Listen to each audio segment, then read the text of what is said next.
Stateless auto configuration is great.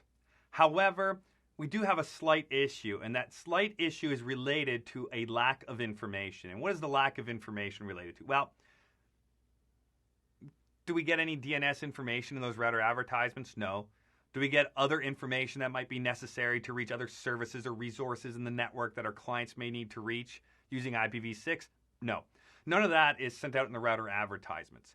So Slack all by itself is not enough to get full connectivity that we need in the real world. So we still need some type of server in the background that can hand out that additional information, and it's going to be a DHCPv6 server. However, in this stateless DHCPv6 scenario, we are still allowing the clients to generate their own global IPv6 unicast address based on the prefix that is sent in a router advertisement, and then from there, contact the DHCPv6 server using DHCPv6 solicit messages, which are link local multicast addresses that are used instead of broadcast addresses. And once they contact that DHCPv6 server, they will receive the other information that they need, such as the addresses to reach DNS servers. So what is required here? What are we going to need to troubleshoot if this is not working successfully? Well, since it's called stateless DHCPv6, we're relying on two different technologies here. One is the router advertisements that are being sent, and the second one is the ability to communicate with that DHCPv6 server. So first and foremost, we're still going to be reliant on the rules of Slack. So IPv6 unicast routing needs to be enabled for the router advertisements to be sent.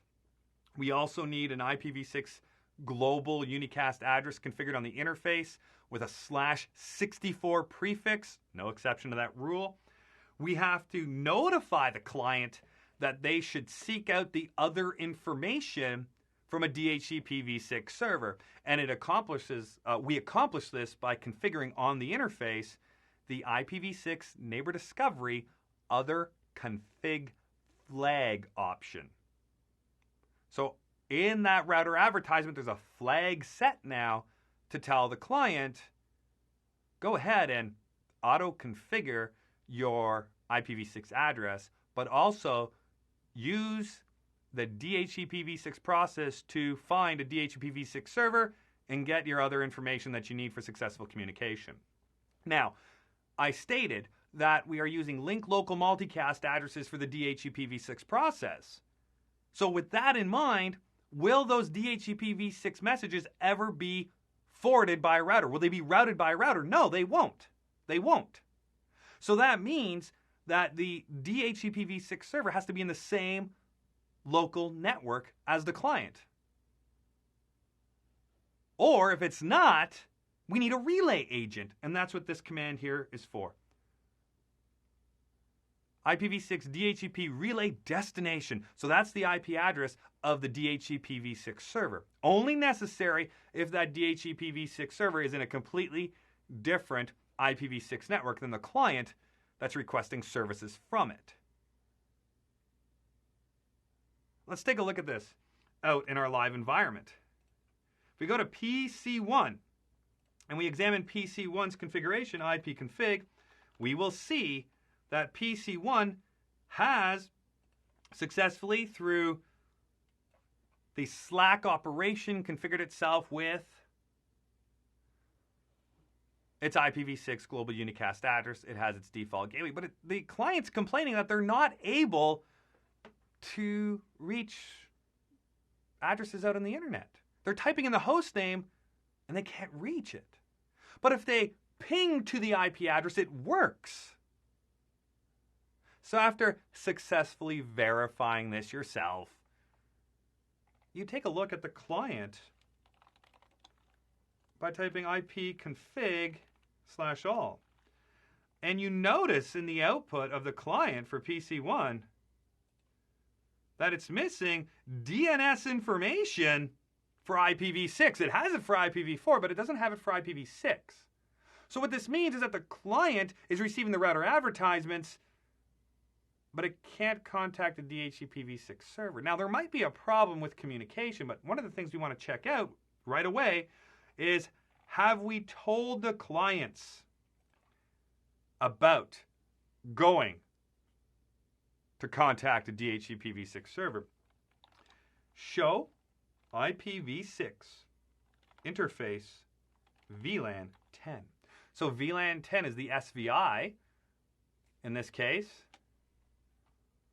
And look what it says here. It says, hosts use stateless autoconfig for addresses. So it says right on that interface, through the router advertisement process, hosts are going to use stateless autoconfig to generate their IP addresses. But does it say anything about us telling them out this interface that they will contact a DHCPv6 server? No, it doesn't. So what we'll do is we'll type in configure terminal interface VLAN 10, and then we'll use the command IPv6 ICMP, or pardon me, let's double check that command. IPv6 neighbor discovery, that's it. IPv6 neighbor discovery. And for the router advertisements, we want to include the other config flag. So it's just other config flag. There we go. IPv6 neighbor discovery, other config flag. Hit enter. Now let's take a look at the interface. Show IPv6 interface VLAN 10. Look what it says now.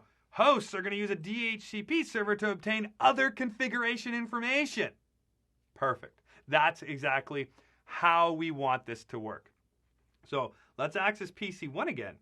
And when we access PC1, and we type in ipconfig switch all, what do we see?